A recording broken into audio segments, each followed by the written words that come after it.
Hello and thank you for joining us this morning. You're watching our mid-morning edition of Arirang News on this Thursday, April 2nd. Coming to you live from Seoul, I'm Shin Se-min. And these are the stories we're following at the top of the hour.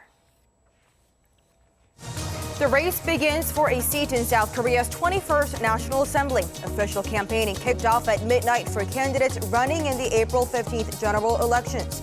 Campaigning will run through the day before the election.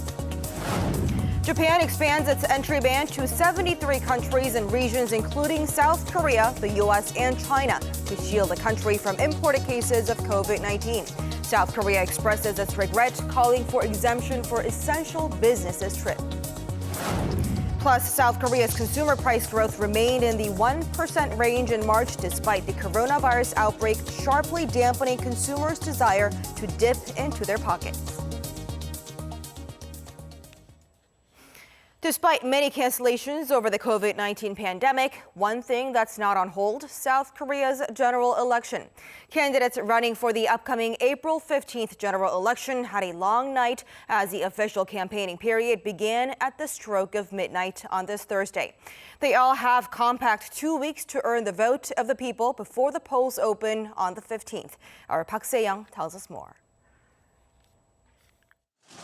The head of the ruling Democratic Party of Korea's election campaign committee, former Prime Minister Lee Nak-yeon, began his campaign by meeting with part-time workers at mom-and-pop stores and promised a politics of hope. I wanted to tell people not to lose hope on the first day of the campaign. As Lee Nak-yeon, you're going to have to do something. Do well. I have confidence in you. The leader of the main opposition United Future Party, Hwang Kyo-an, held a press conference at Gwanghwamun Square in central Seoul just before midnight and called for economic revival and judgment on the current administration. I cannot forget your blood-boiling cries for justice and fairness that collapsed with the Chogeuk scandal. Jongno will become the #1 spot for the judgment of this administration. The Party for People's Livelihoods began its campaign at a night market and said the focus should be on people's livelihoods rather than confrontations between the two major parties. The big parties ruin the economy and people's lives with their endless fights. Candidate number 3, the People's Party, will win through. Meanwhile, the Justice Party met with late-night workers at a railway station and promised to prevent a labor crisis. Above all else, the Justice Party will be at the forefront of preventing a COVID-19 labor crisis, a layoff threat worse than the IMF crisis. The candidates running in the April 15th election can actively campaign until the day before the election. Park Se-young, Arirang News. Shifting focus, the Japanese government has again tightened its border controls, announcing an expansion to its entry ban to include almost 50 more countries and territories, including South Korea, the U.S., and China. Now, this comes as the country struggles with a surge in infections, which spiked shortly after Tokyo's decision to postpone this year's Olympics. Kim Hyo-sun with the details. Japan has expanded its entry ban for foreigners from 49 more countries and territories, including South Korea, the U.S., and China, as the country struggles to contain the coronavirus outbreak. Its entry ban now covers 73 countries and territories, or about a third of the world. Japanese Prime Minister Shinzo Abe also says everyone entering the country, including Japanese nationals, will be asked to go into a voluntary 2-week quarantine upon arrival. Under the new measures to be effective from Friday until the end of April, those who have been staying in the designated places for 2 weeks will not be allowed to enter Japan.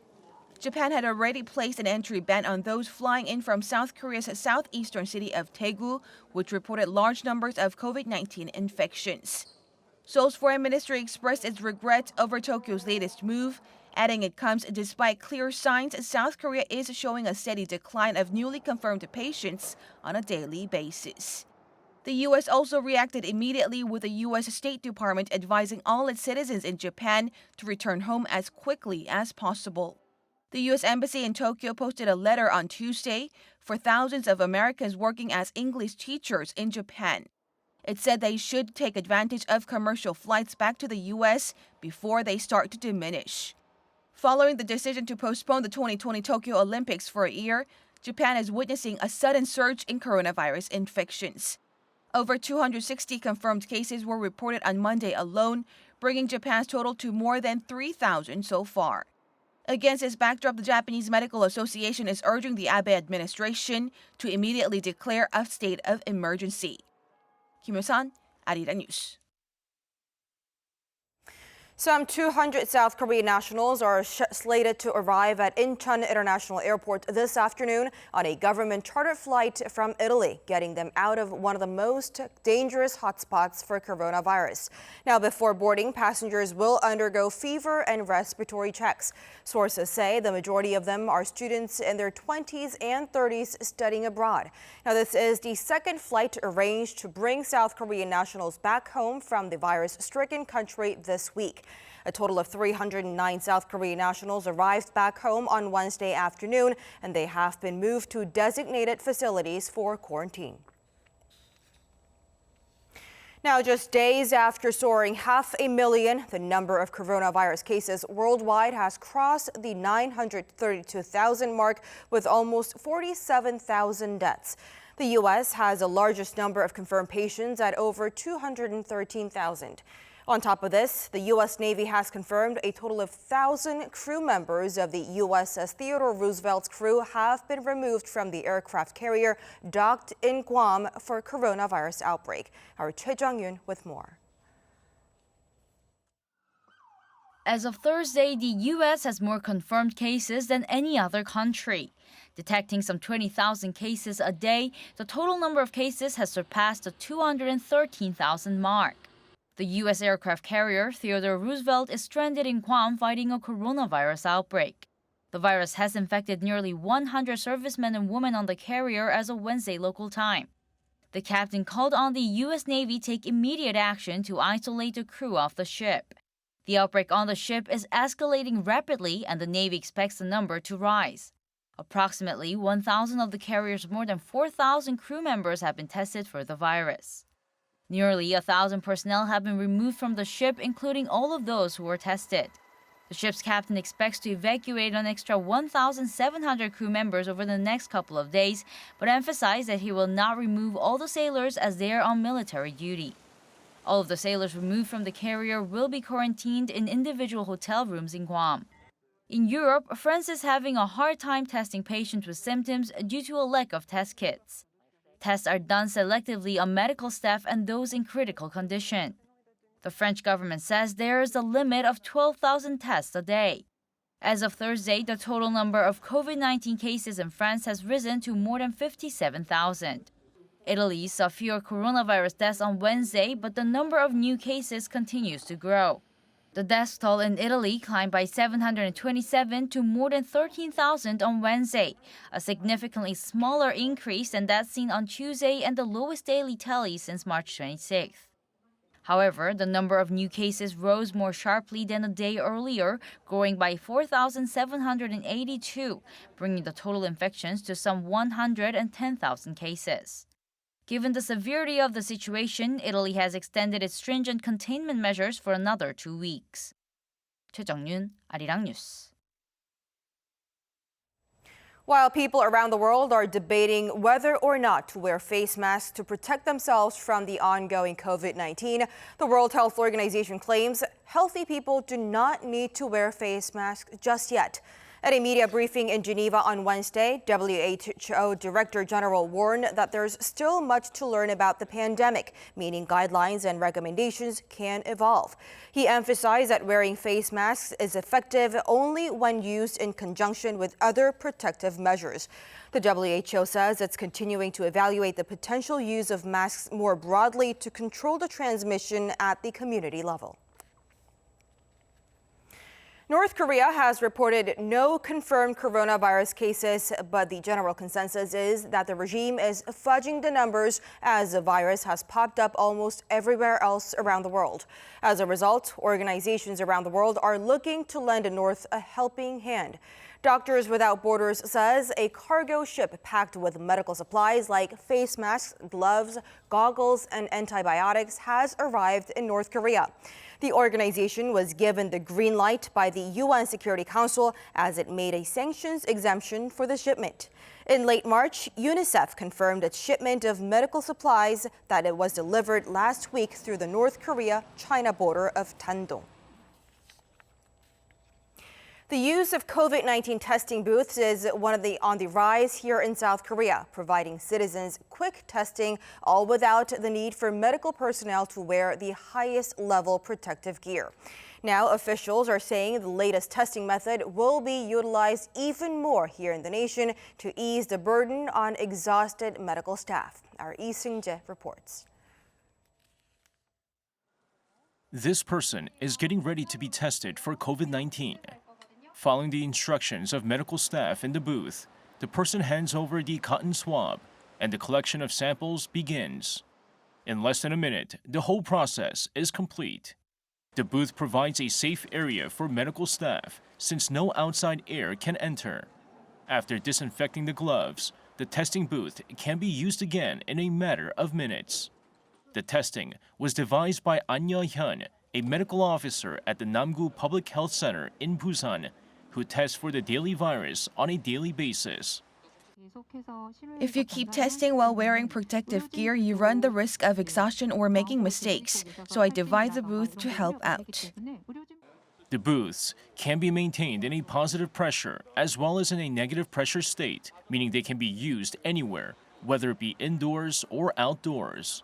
With demand for testing booth exploding worldwide, the company that created the testing booths using An's idea is getting ready to export them around the world. The idea evolved from the negative pressure tents that were used during the 2015 MERS outbreak in South Korea. Experts hope the new coronavirus testing booth will be a crucial addition in the fight against COVID-19. Lee Seung-jae, Arirang News. And now to some numbers. South Korea's consumer inflation remained on or above the 1% mark for the third straight month in a row last month. Statistics Korea said Thursday that consumer prices rose 1% on year in the month of March. The agency noted that prices did not fall as much as forecast because the coronavirus outbreak caused both increases and decreases in consumer prices. The outbreak changed consumer trends in South Korea, such as higher demand for food. For example, prices of agricultural and fisheries products rose 6.7% on year in March, while prices of industrial goods, gas, water, and electricity also went up. Globally, sluggish growth and free-falling global oil prices generally pushed down the consumer prices. South Korea's largest automaker, Hyundai Motor, says its overall sales fell nearly 21% from a year earlier in March, following the rapid spread of COVID-19 across Europe and the U.S. The company said it sold 308,000 cars last month in domestic and international markets. While the automaker saw a slight increase of 3% in domestic sales backed by new models and vehicle lineups, as well as individual consumption tax reductions, foreign sales, however, plunged 26.2%. Now, this is the largest on-year sales drop for Hyundai Motor since the 2008 global financial crisis.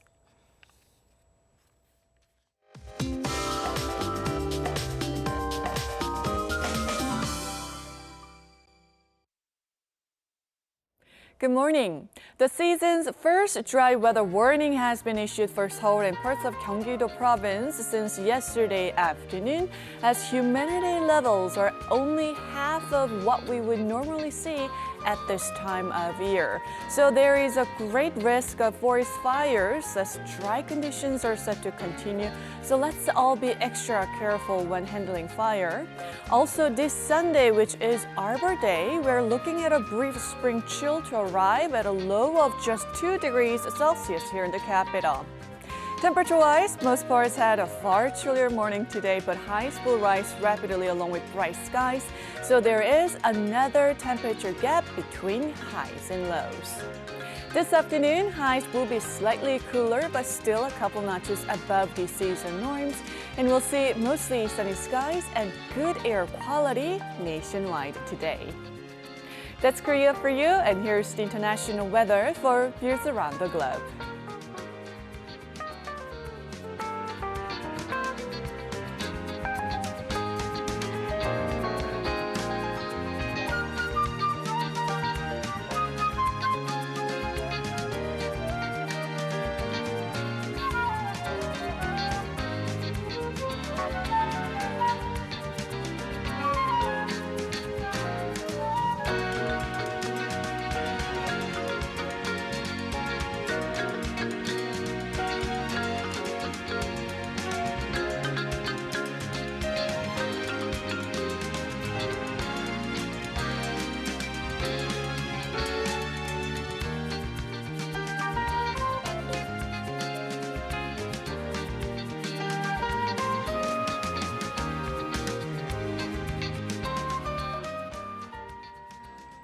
And that does it for us at this hour on Arirang News. More news lineup coming up at noon Korea time, so do join us again then. Thank you for watching and goodbye.